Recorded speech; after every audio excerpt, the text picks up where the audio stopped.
Welcome to Yam's Bakery. Your soft, moist pound cake is ready. Walk with me. I would like to start today's video by making a confession. That confession is that I am an addict, and my addiction of choice is sugar. The other day, I ate an entire pint of ice cream, and my sweet tooth decided, you know what? That's not enough. I need more. So soon after that, I went to the store, I bought a thing of cake. I'm not even going to tell you how much cake I ate, but just know it was a copious amount. I'm not entirely sure what creaming the butter on its own does, but I'm following the recipe, so I did it anyway. But getting back to my confession, I wanted more cake, but I really didn't feel like making the cakes that took forever to make. I love carrot cake and I love red velvet cake, but I wasn't trying to stand in here from sun up to sundown to make it happen.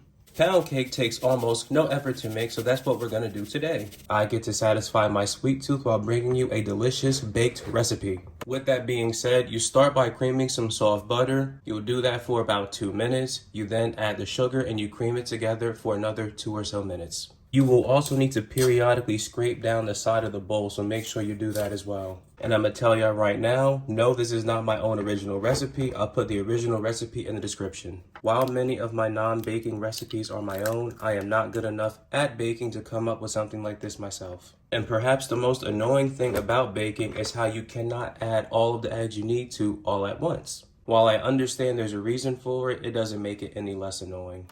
To this point, we've mixed together the sugar and butter. Now we're going to add 4 large eggs, one at a time. After impatiently waiting, I have successfully mixed in 4 eggs.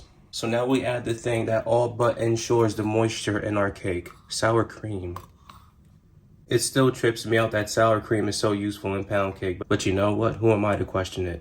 Like we've done with everything else, we just want to get it incorporated. With our wet ingredients out the way, we now move on to our dry ingredients. Here we have some flour in a bowl. We're looking at precisely 180 grams of flour. This is half a teaspoon of salt. If you've watched any of my videos, you know I eyeball everything, but when it comes to baking, I don't play those games. I am very precise with my measurements. Up next is half a teaspoon of baking powder.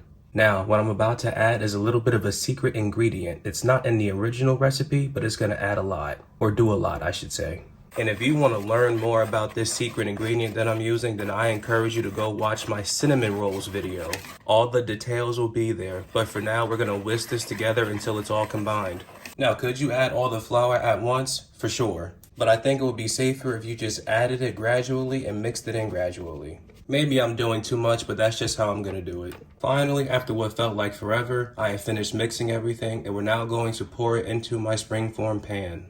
Once your batter is in the pan, you want to spread it out nice and evenly. You're also going to want to slam your pan against the counter to get out excess bubbles. If you have a downstairs neighbor, this is your time to really piss them off. Sometimes I question if popping the bubbles really matter, but either way, you're going to put this in the oven set to 350 degrees for about 65 minutes. Now, is there already 300 grams of sugar in the cake batter? Yes, but I've decided that's not enough. I need more.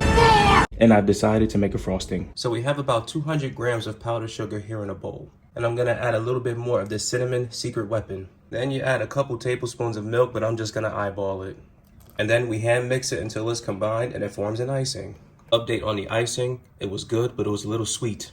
I felt some acidity was needed, so I added some lemon juice, and that lemon flavor has created a perfect icing. Here is my cake. I will say my springform pan was a little too big relative to the amount of batter I had, but that won't stop this cake from tasting like a moist masterpiece. And what happens from here is we cover the entire thing in this frosting.